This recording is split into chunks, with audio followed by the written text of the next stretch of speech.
Hey everybody, welcome back to my channel. It is Friday. I have to go back to work today. So I am like still super triggered about this therapy that I went through back in 2010.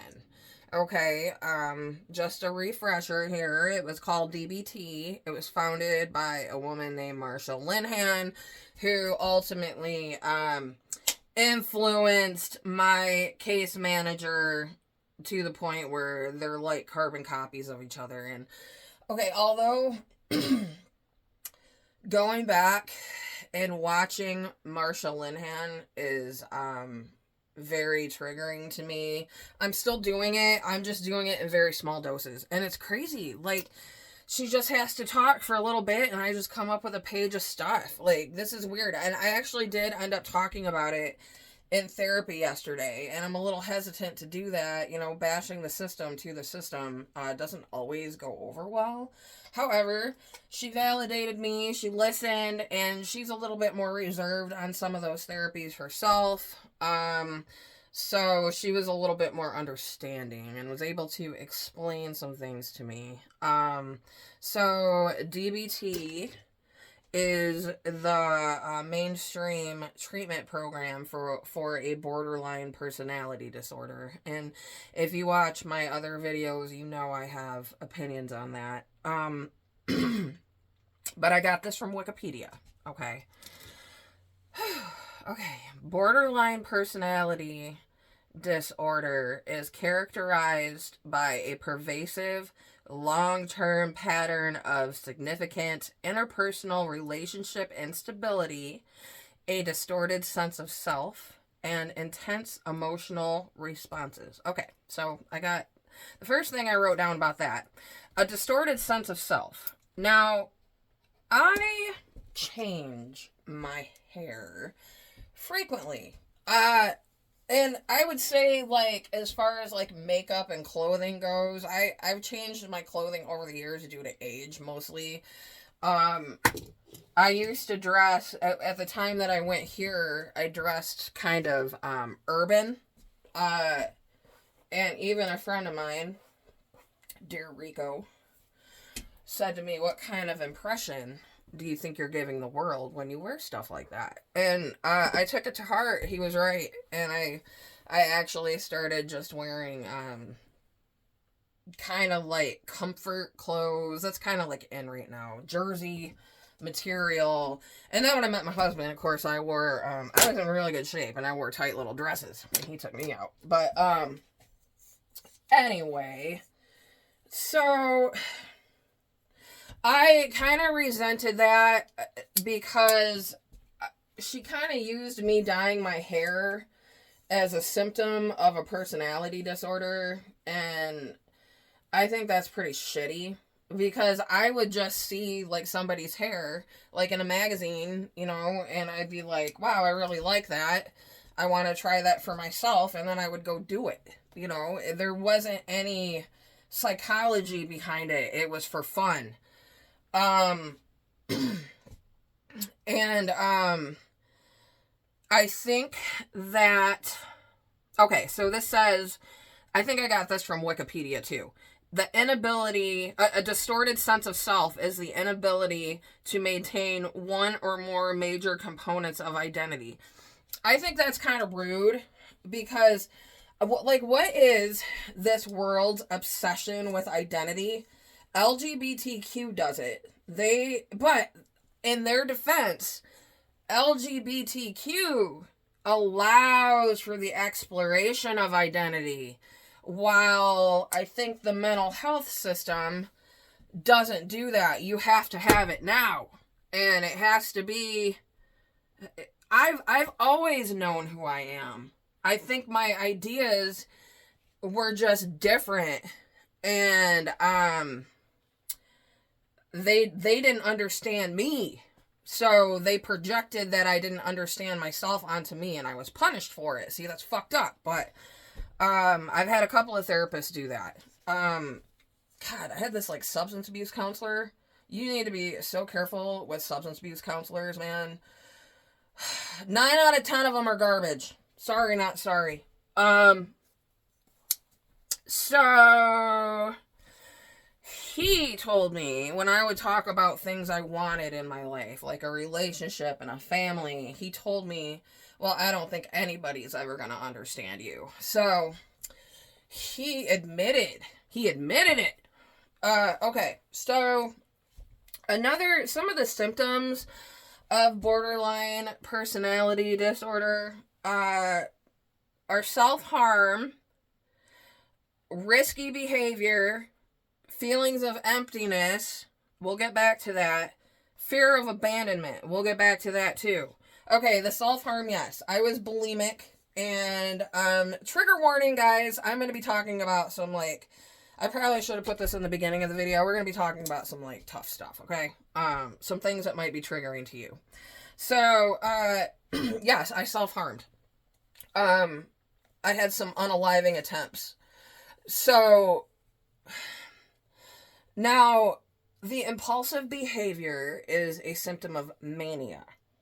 Feelings of emptiness is a psychotic symptom. And I even read that originally, like back in the olden days when they talked about borderline personality disorder, and I think it was like this too, like when I was supposedly diagnosed or whatever with this disorder, shit, I lost my thought.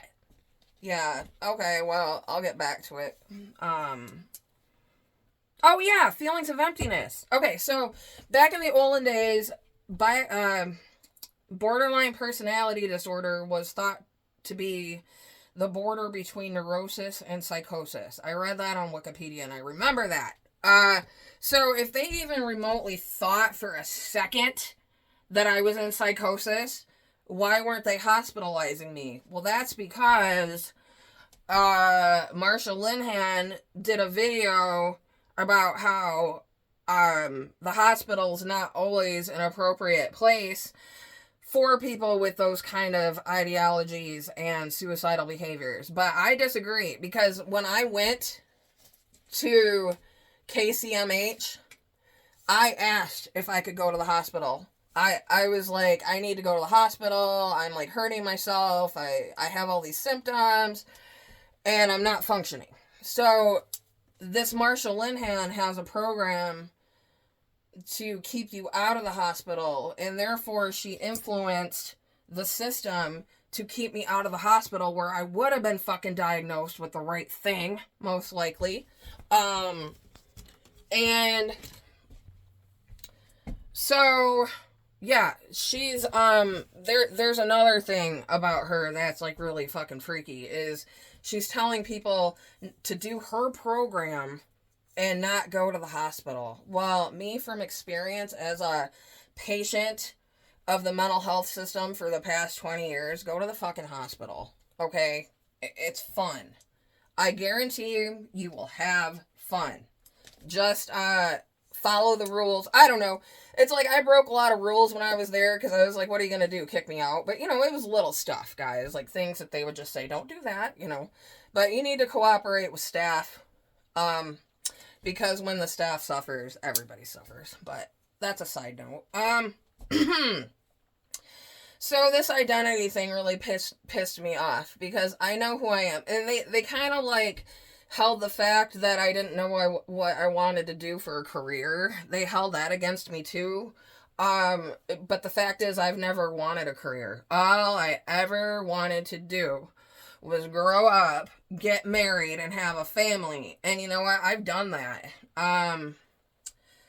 And therefore, I feel like I'm in a place now that I'm like well enough where I can talk about this stuff. Okay, here's something else I learned, guys. DBT is not recommended for people with psychotic disorders. I have a psychotic disorder. It's been very obvious for many years. If you go to the mental health system, now I do think the aliens are demons, and I think demons are real. I think I'm seeing the netherworld, but that's beside the fact. The system, somebody has to be the voice of reason that tells you that that's no way to function in life. And they got to help you with that. Okay? these people saw me as resistant because Marsha Linhan, if you don't want to do her program, the almighty program, you're resistant. So I got punished for that. This is fucked up. I'm gonna get like really, really deep into this stuff. Not so much as like I'll relate myself a little bit to it, but I'm gonna be asking questions. And I have noticed like a lot of other people now that I've been watching these videos and reading people's comments and stuff, a lot of other people are starting to see this as a cult. Allegedly, my opinion only. I think she's a cult leader, my opinion. Okay, and then I kind of wanted to bitch about mindfulness. So DBT uses a lot of mindfulness, which I believe is the approach that you want to be in Zen. Okay, Zen is a Buddhist, secular, emphasizing the value of meditation and intuition is what I wrote down. Meditation is kind of like, for me, from a Christian standpoint, I don't believe in meditation, but I'm starting to read where it's in the Bible a little bit. So focusing on breathing and stuff like that was always sort of like offensive to my intelligence. I was just like, dude, I can fucking breathe, okay? God, my last therapist would do that. They act like we walk around in a constant state of like not of like having to absorb our surroundings, and it's this big process all the time. No, it's fucking not. That's just the system being out of touch with us. Okay, so mindfulness is observing, describing what you observe, and participating. Wow, that's really profound. I think the problem with mindfulness, okay, this is something that Marsha Linhan said that I think my therapist did. She said that sometimes, like, therapists can't always help you work through your trauma because it's traumatizing for them to hear it. And I always made this joke about my case manager where she'd go like this, you know, when I'd start to talk, because that's exactly what happened. So I was right. Thank you, Marsha Linhan, for clearing that up. But my opinion is, if you're like that, you need to tell the client, hey, this ain't working out. I mean, I was kind of stuck with her, honestly. So maybe that's why. What a disaster. What a fucking psychiatric disaster. Oh my God. But I'm kind of glad I went through it because now I can, like, warn other people about it, and it needs to be said that people like Marsha Linhan talk down to people. She talks down to her patients. You can see it in her videos, and other people have pointed it out, so it's not just me. I think this lady, yeah, we're gonna do some deep diving into this lady. I think I don't need to curl my hair. So I cut my hair. It still looks like it's 100 different colors, but anyways, guys, let's see. I wrote down intense emotional responses. God forbid, you guys, like the stuff. Everybody's got stuff, okay? And this just happened to be a time in my life where the stuff was really, really bad. And due to this mindfulness crap, I was never allowed to talk about it because she'd be like, but now I know it's because she couldn't fucking handle it. Yeah, so, well, talk about intense emotional response. But you know what? This is my channel, my thoughts, my feelings. So, and that's what we do around here. So, alright guys, I will see you next time. Bye.